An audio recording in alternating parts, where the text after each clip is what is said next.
It's Brian Preston, the Money Guy. Okay, Joshua has a question.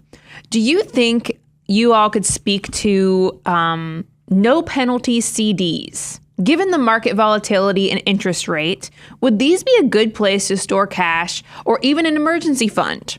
I think this probably echoes a lot of people wondering about the volatility right now. So what do you guys think about CDs as an option and what you should be doing with your money right now? Well, it's really interesting. CDs, right? Certificates of deposit, all cash holdings for the past couple of years have kind of been getting a cruddy name, right? Like yields have been super low. You've not been making a ton on cash. But now we are getting into an environment where some of those cash instruments, whether it be high yield money markets or CDs or, fill in the blank on cash or sort of cash equivalents, are starting to become more attractive. So I think a lot of people are asking the question, how should I be utilizing these? Should I be thinking about these? Where do they fit in to the plan? And is it something I ought to be investigating? Well, the whole no penalty is a whole nother angle, but let me just talk about CDs versus just using FDIC insured money markets. Mm-hmm. I've seen now that some of the online banks are offering 3% CDs, and you're like, woo, 3%. When's the last time I saw 3%? But here's the reality of the situation. If you look at what the Federal Reserve and they're raising interest rates, the environment that they're doing every month, they're just ringing the bell. They're pulling the lever. You have to ask yourself, if they're offering me 3%, can I promise myself in 2 months or 3 months from now that maybe my money market's not already just paying me greater than 3%? And then I'd be pretty sad that I locked in 3% on that CD. Now, look, I know you say there's no penalty on this, so supposedly, but you need to go read the fine print on that because you still might be forfeiting something, or there's probably something to have some strings attached to it in some way. But that's why I actually like really paying attention to the money markets, these FDIC insured money markets that are at these online banks. The one that I get nothing for telling you guys this, but it's one I use personally is like Ally. Ally has done I've noticed that the Federal Reserve met last week. They raised rates 75 basis points.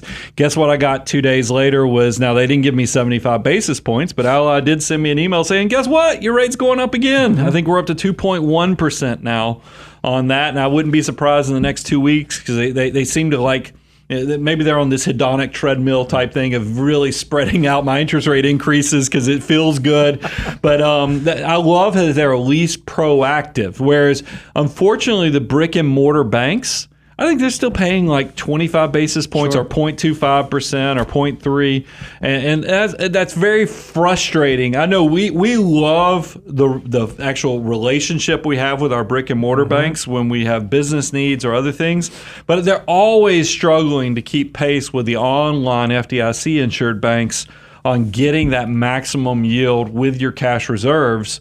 So that's that. Hopefully I've given some context there that helps Joshua out. Bo, what did I leave any meat on the bone? Let me ask you another question. So what if somebody's out there saying, shoot, Brian, I 3% on a CD, I can go do that. I've been putting money in my 401k this year and I'm down like 20-25%. Right. Maybe I should just do this CD thing, this 3% thing, and forget about this stock market thing. Maybe that's not something I ought to be doing. What would your answer to that be? And look, that's a whole nother question, but it is one of those things where I think it's very important that it feels so comfortable to be in cash. I get that. It feels like you've stopped the pain, but recognize markets make money 80% of the time. That means 8 out of 10 years, which is unfortunately in that 20% where it feels rough and it hurts. And this is the whole part of investing that's not fun. If we didn't have this 20%, everybody would be like, hey, let's go lock it in and get that annualized 10 to 11%, depending upon how long and how far back you want to start the calculation.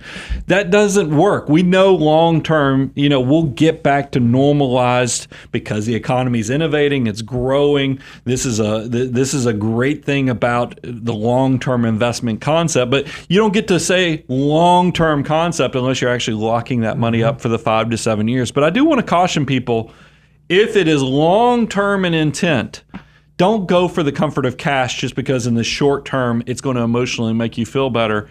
If it's got a need that's long-term based, have a big picture. Think about what this money is needed for. Now, I'm kind of counting on you're using these cash reserves or this financial, when we're talking about cash, this is steps 1 and steps 4 of your financial order of operations, which is your deductibles covered if you're just at the beginning of your journey, cash reserves, which is at 3 to 6 months. It can be longer if you're closer to retirement, but that's the money just to protect you on the rainy days. It's not, you got to be careful once your money gets over 6 months, unless you're retired or have a purpose for it. You want to make sure you're not getting eaten alive by inflation, because yes, I know this, the risk of the equity markets feels horrible because it feels like it's just gobbling up your investment all day long, but there's actually a bigger risk with cash in the long term, just because the equities they'll come back. I mean, I'm not worried about that. You just have to build the fortitude emotionally to make it through the rough patch. Love it.